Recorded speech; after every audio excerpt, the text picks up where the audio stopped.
Okay. Now I'm very excited to be introducing, we've been talking off stage, and she's just an incredible speaker and, more importantly, an incredible person who's traveled the world, so I hope that we'll get a chance to talk about that. I want to introduce Dr. Jeannie Kim. She's the president of Santiago Canyon College. She previously served as the interim vice chancellor of educational services and strategic planning and associate vice chancellor of grants and economic development at Riverside Community College District. In 2023, she was recognized on the Orange County Register's list of 125 most influential people. She has keynoted in Russia, Japan, Cambodia, South Korea, and across the US. Please, let's have a warm welcome for Dr. Jeannie Kim. Thank you. Well, good evening, everybody. So this evening, when Karen asked me to speak, I wasn't quite sure what it was that I should focus on.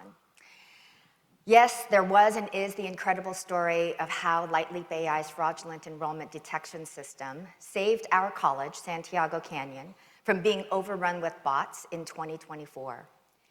Bots that took up real student seats by the thousands that semester. And how I had walked up to Kieran after a talk he gave about his system at the alpha testing, that they had just completed, and said, "I need your system, Kieran. My college needs help right now." And we literally shook hands, and the deal was done. And he was at my college the following week, and we began the deploying of Lightleap AI, fraudulent enrollment detection. I am happy to report that at this time, after deploying Lightleap AI, in combination with our other security layers, we are still fraudulent enrollment free at Santiago Canyon College.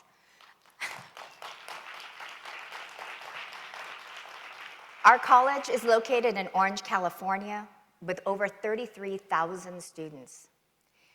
Additionally, I'm proud to say that SEC is ranked #1 in our county, #7 in California, out of 116 community colleges. And we have one of the largest apprenticeship programs in the country, with over 7,400 apprentices, and all of our apprenticeship courses, both traditional and non-traditional, earn credit towards certificates and degrees, associate's degrees. End-to-End has been a great partner for us at SEC on finding a solution for figuring out the myriad of apprenticeship course substitutions and credit for prior learning in a way that allows us to award degrees and certificates much more efficiently. The basis of this work with SEC will now be used as the foundation for developing a statewide system for granting credit for prior learning beyond what we already have for our veterans. I find End-to-End to be unique in a way. That as a 15-year-old company, End-to-End's philosophy is still that of a gritty startup, using their technological know-how to constantly work with their customers to develop the MVP that works for the customer and what they are trying to achieve, even while developing their own products.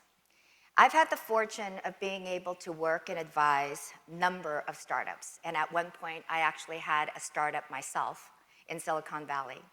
And so with these operations and with the opportunity to provide advice to a number of these companies, I know how special it is to have the kind of leadership that Kieran actually is currently providing for End-to-End, and the stewardship of making sure that we have ethical solutions in a time when this is so critical and primary in the development of artificial intelligence.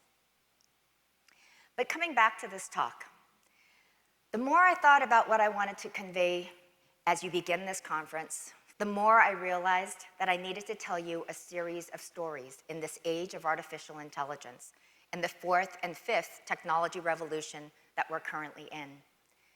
After all, I am a cultural anthropologist, and telling stories is part of our craft. So let's get into it. I believe that human connection, human-centered technology, and technology that augments humans is what we need to be focused on, especially now, where neuroscience, culture, and LLMs are in a mashup during a period of social, economic, and cultural chaos. Let me start by telling you my story to illustrate.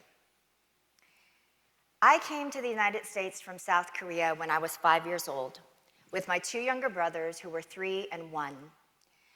My parents had come to the US prior to us. My mom, when I was 3 years old, she traveled back and forth from the States, and then my dad when I was 4. I remember taking care of my brothers on the plane. Fortunately, both of them were potty trained, and I only needed to make sure my youngest brother got his bottle. My mom was a nurse, but started at the beginning because she couldn't speak English, and my dad was a serial entrepreneur.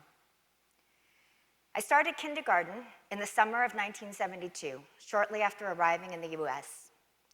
We lived in a 2-bedroom apartment in South Central Los Angeles across from a Zodi's.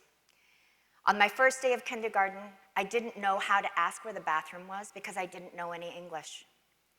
I held it all day and ran home ahead of my mom, who came to pick me up after her night shift as a nursing assistant, with my 2 little brothers in tow, the 1-year-old in an umbrella stroller and the 3-year-old walking as fast as his short legs could carry him. English is my second language, but I learned Spanish in high school because of graduation requirements. I can still speak and understand rudimentary Spanish. I was also trained as a classical pianist, starting at the age of 5, and I studied piano until I was 18 years old, competing nationally and regionally, memorizing hundreds of pieces during that time. I promptly quit piano, much to my mom's chagrin, when I entered UCLA as a freshman in 1985. And yes, I realize many of you were not even born then. At UCLA, I went through 6 majors before I graduated from college in my 5th and final year as a super senior. I started off in biology, as all good Asian immigrant children are supposed to do, wanting to become a pediatrician. My parents had told me that I could have one of 3 careers: doctor, lawyer, or accountant. But organic chemistry and I didn't get along, so I moved on from biology to psychobiology, then psychology, sociology, English, and then finally graduated with a degree in cultural anthropology. That last major of cultural anthropology helped me to make sense of all of my prior majors. While my undergraduate degree took 5 years, my master's degree took double that. I completed my master's program in 10 years from the late 1990s and into the 2000s because I was pregnant and nursing, working a full-time job and consulting on the side, as well as teaching as an adjunct faculty member in person, online, and in hybrid mode. But I completed my PhD on change management in higher education using network theory and analysis in just 2.5 years, from the beginning of the classes to defending my dissertation. I walked out of my dissertation defense with no corrections. Quite frankly, I didn't know what to do with all the time I had left. I completed my doctorate while working full-time, taking care of my medically fragile child and 2 teenage girls. Do I need to say more? Anyone with teenage daughters knows what I'm talking about, and I think can probably relate. When I was around 10 years old, my mom had me doing the dishes after every meal. My dad asked why the boys, my younger brothers, weren't helping. This wasn't typical thinking for an immigrant man from Korea. My dad believed I could be anything I wanted to be. He placed an idea in my head that there would be no limitations on what I wanted to be because of my gender. Fast forwarding to more current times, I found myself dying in the largest ICU I had ever seen on Mother's Day 2022 due to a rare allergic reaction to a tried and true chemotherapy drug. I fell into the less than 0.05% of the population whose lungs shut down, causing imminent heart failure as a result of the allergy. But this wasn't my first time facing death. It was my 8th. So why am I telling you my story? I have 3 reasons. First, it's because I want to be able to connect with you, but more importantly, I want you to connect with me. I want you to see and understand how a community college president from California and you have things in common. Second, I hope you heard in my story the moments that created perseverance and grit as I acclimated to a new country, learned new languages, practiced piano for years, and there were days when I would throw monstrous tantrums, navigated bicultural realities, successfully fighting cancer. And third, I hope you heard in my story all of the divergent opportunities I had to learn because of my upbringing in changing my major 6 times, through my struggles and hardships. Because that's how I built my neural architecture, to increase my absorptive capacity and ability to hold on to and apply information in unconventional ways. So what does this have to do with AI? For me, it's about sense making. As humans, we have a need to make sense out of the things that don't make sense, and we do that through storytelling. We iterate and connect pieces. We create context, seek to understand nuance, until we can make sense of the world around us. This is a uniquely human quality. AI attempts to replicate it, but it requires unique human interactions in order to create, and while generative AI is occurring, it has a tendency to hallucinate, and plainly, it just gets things wrong. So getting back to stories, human experiences, and sense-making. Louise Moll calls the compilation of all of this as our funds of knowledge. In today's world of AI, as humans, we need to be deliberate about what and how we learn, as well as how we maintain and retrieve our funds of knowledge. We need to build our own neural networks, our neural architecture in our brains. Remember the movie Pixar, Inside Out, and the towers that were in her mind where memories were held and experiences were stored? What happened when the towers crashed? The neural architecture for those memories and experiences dropped into the chasm and were lost.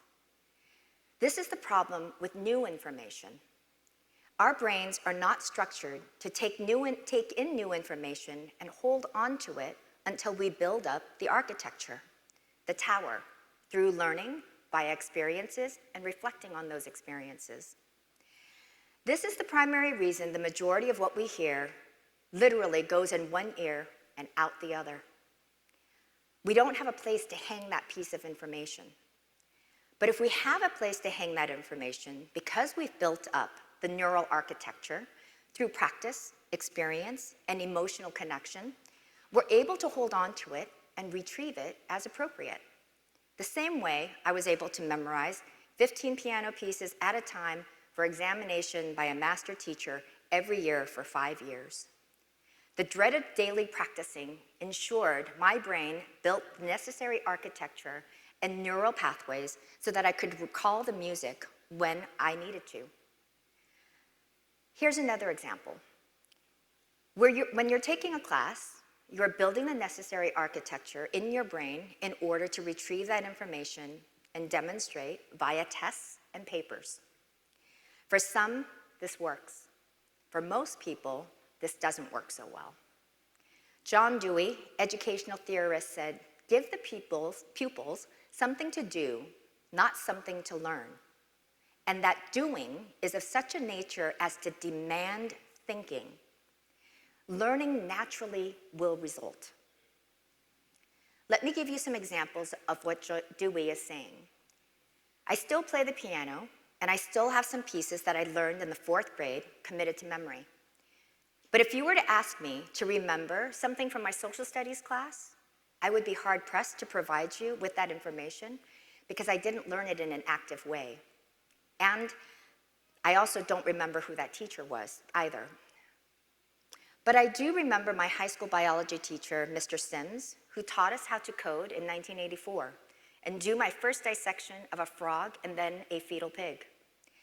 And Mr. Carlson, who taught me how to do geometry proofs, which I had to practice a lot to understand. Mr. Kuiper, my high school physics teacher, whose labs and lab reports taught me about refractory waves. And Mrs. Tetzlaff, my guidance counselor, who made sure I didn't submit just one college application to UCLA, but also had a backup to Cal State Fullerton. Each of these individuals left an indelible mark well beyond the subjects they taught because of the active manner in which they taught it. I learned and remembered because of the doing. So now it's your turn. I'd like you to indulge me and try something. Don't write anything down, but here are 12 words.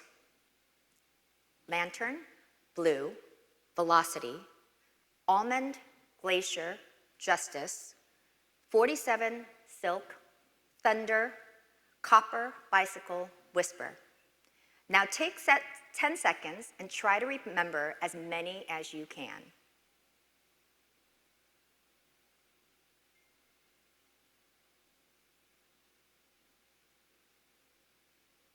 Now turn to the person next to you and see how many you can actually recall together.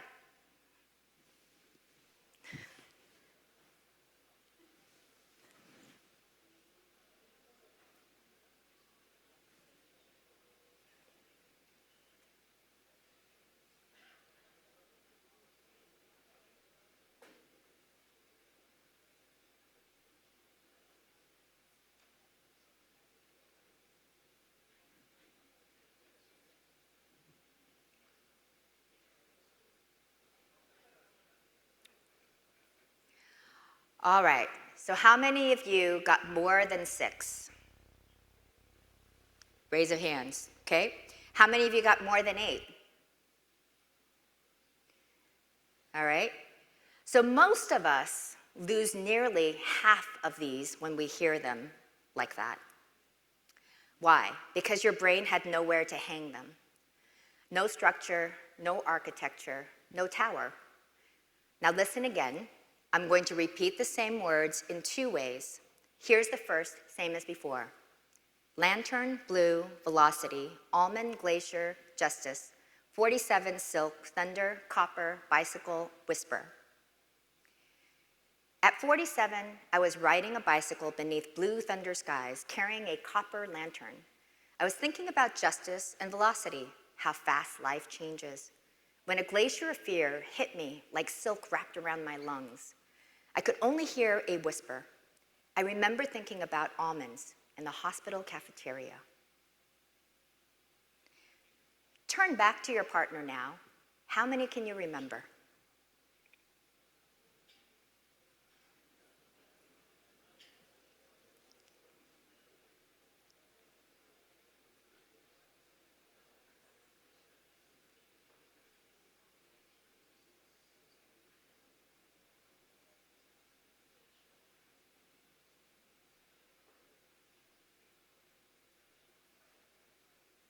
Were you able to remember more than you did the first time?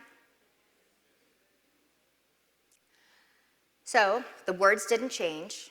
What changed was architecture, augmented by a bit of repetition. The story, whether it made sense or not, created structure. Structure created retention.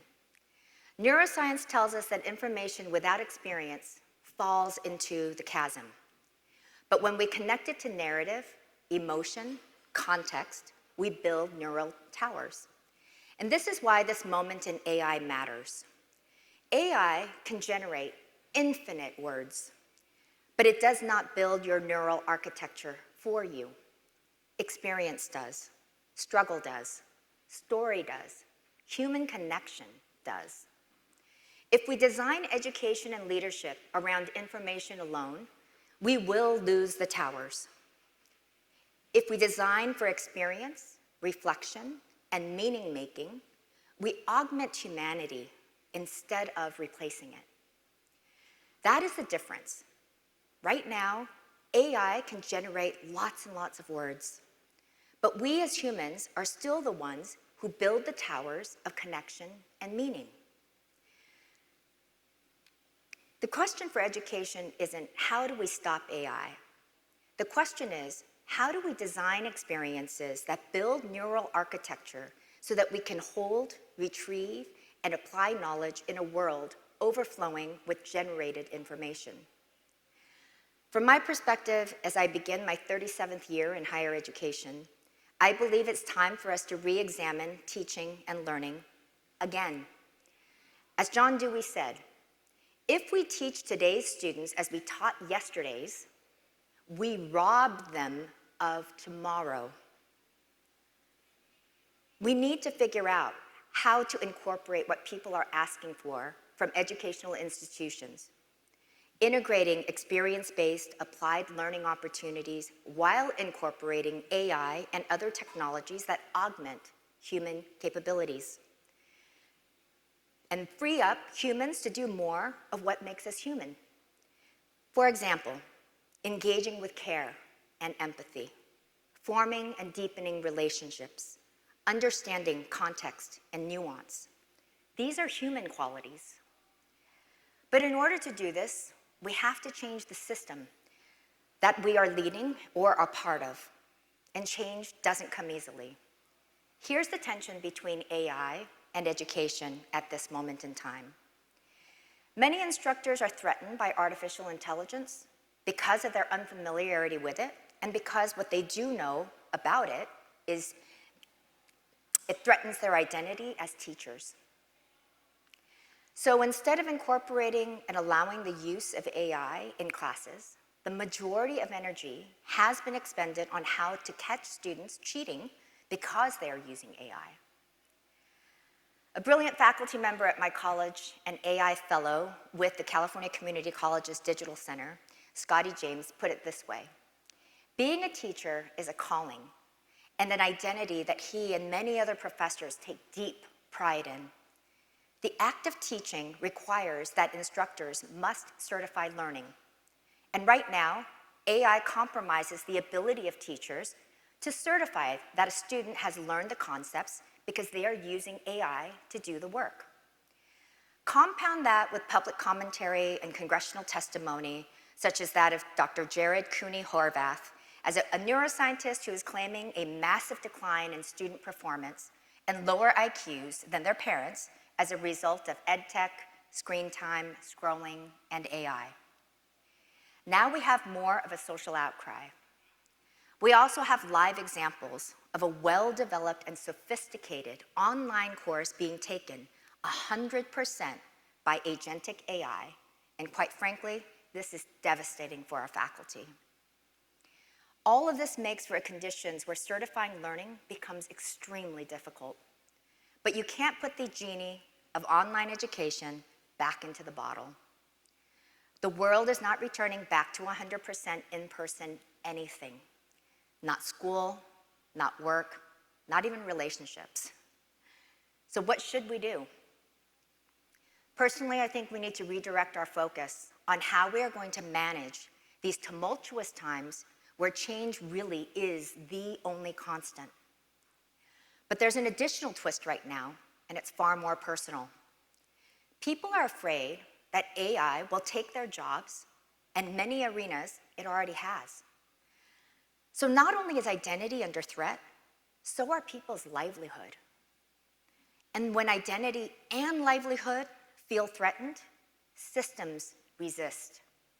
People resist. Not because people are bad, but because brains protect stability. Neuroscience tells us that uncertainty activates the same regions as physical pain.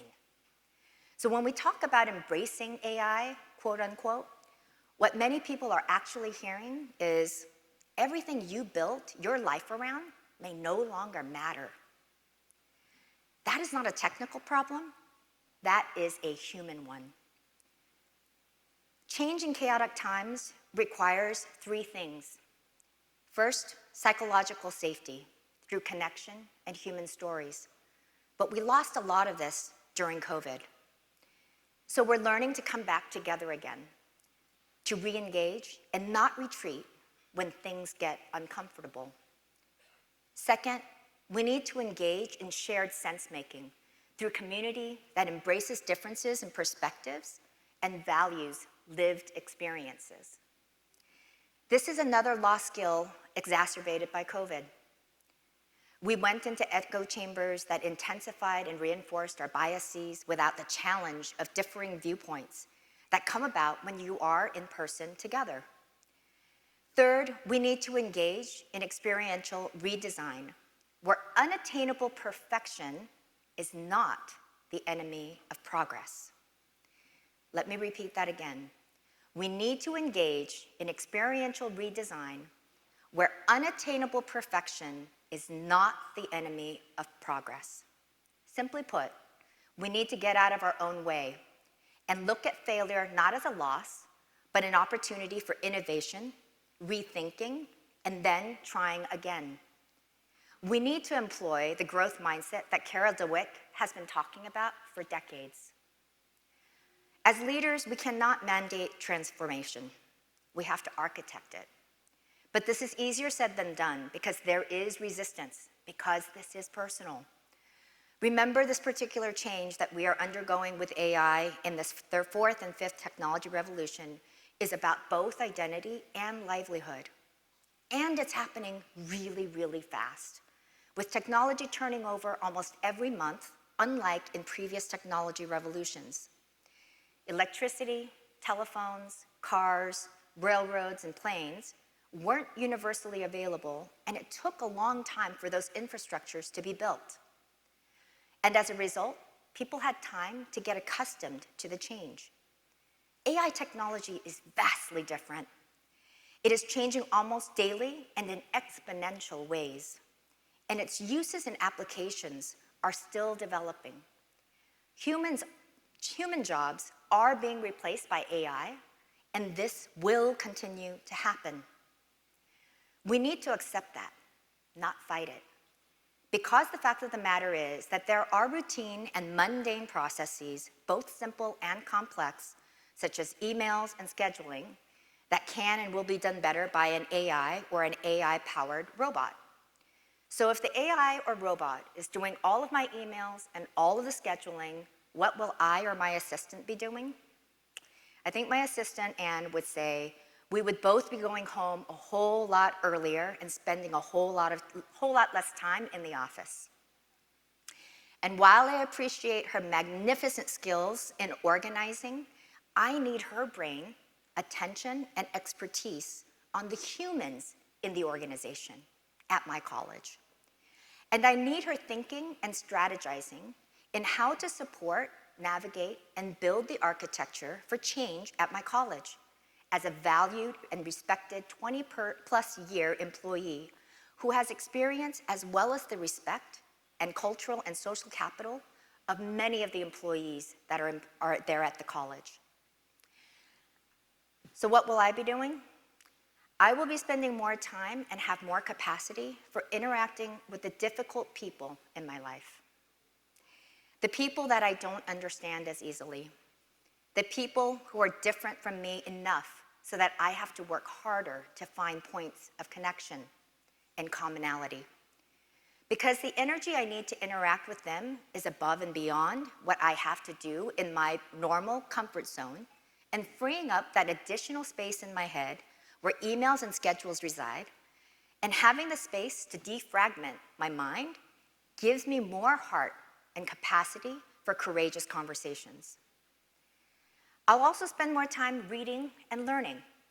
I believe AI can only augment humans that know enough about the subject matter that you're asking of AI, so that you can guide it, and more importantly, know when it's just plain wrong. For instance, I know quite a lot about neuroscience and brain development because of my son. I did a lot of research and reading when he was born. He is now 28 years old and has always been medically fragile and in the ER almost every month for his first year of life. He was born with a genetic anomaly causing the deletion of the 13.2q allele in his 22nd chromosome. He has hypoplasia of the cerebellar hemispheres and partial agenesis of the vermis. He receives all of his sustenance through a G-tube in his stomach and has no communication skills. He is 100% dependent on others for his care. If he were left in a house with all the food and water, he would still die because he wouldn't be able to feed himself nor ask for help. Remember that biology background that I have from my early days at UCLA? The neural architecture was something I was able to use to hang new information on some 12 years later as I was researching the NINES database to better understand what was wrong with my son. That major also helped me to understand the cellular level changes when I was battling cancer, which was an aggressive type requiring neoadjuvant chemotherapy. The basic idea was that I was putting my good cells, but I went about doing the chemo differently, fasting 6 days prior to chemo every other week as part of an experimental protocol that I learned about and sought out. The basic idea was that I was putting my good cells to sleep, fasting, and the bad cells, the cancer cells, would stay active because they don't have an off switch and would be zapped by the chemo. And it worked until I had the allergic reaction to the second chemo they gave me. Regardless, my point here is that I was able to understand and further understand the research and learn about my son's disabilities as well as my own health issues because I had that basic knowledge in biology and chemistry. I had a neural tower regarding medicine, neurology, and cellular activity to hang the information on. As a result of that original major in biology, I was able to ask more questions and be a better advocate for myself and for my son. And while I won't give examples for all of my other majors, just know that each of my other 5 majors made similar impact on my ability to apply my learning. The third thing I will do more of with AI, working efficiently and effectively on my behalf, will be to spend more time exploring the physical world around me, going to different states, countries, discovering the hidden natural wonders around us, experiencing food, nature, people, and cultures. In essence, being human. I started this talk with the statement that I believe human connection, human-centered technology, and technology that augments humans is what we need to be focused on, especially now, where neuroscience, culture, and LLMs are in a mashup during a period of social, economic, and cultural chaos. Let me end with this, and hopefully this mashup concept now makes sense. We are living in a multiverse moment. In one version of the future, we become overwhelmed by information which comes at us faster, louder, more automated, until we forget how to think deeply, how to struggle productively, and how to sit with complexity. In that version, we outsource not just our writing to AI, but our entire cognition. And the neural architectures of the towers in our minds never get built, or what was there fall quietly because we stopped learning. But there is another version. In this version, we use AI to remove the mundane so that we can engage in the meaningful. We allow it to detect the bots so real students can have seats. We allow it to streamline systems so we can focus on people. We allow it to process information so that we can pursue wisdom. In this version, we redesign education and experience. We build psychological safety so identity is not crushed by change. We practice shared sense-making instead of retreating into echo chambers. We accept that some jobs will evolve and choose to evolve with them. In this version, AI augments humanity instead of replacing it. Because technology does not determine our future, architecture does. And the deliberate building of that architecture is a choice. I told you my story tonight, not because it is extraordinary, but because it is human. A 5-year-old immigrant who couldn't ask where the bathroom was, a super senior who changed majors 6 times, a mother navigating hospitals and dissertations, a patient lying in an ICU room with the will to fight again. None of those moments were built on information alone. They were built on experience, on struggle, on reflection, on connection. AI can generate infinite words, but it cannot build your neural network and architecture for you. Only lived experience can do that. Only courageous learning can do that. Only human connection can do that.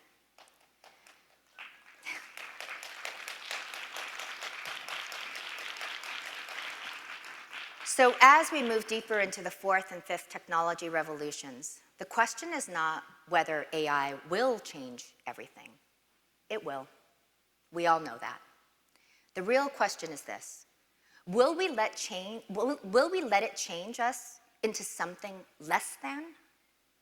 Or will we use it to become more fully human?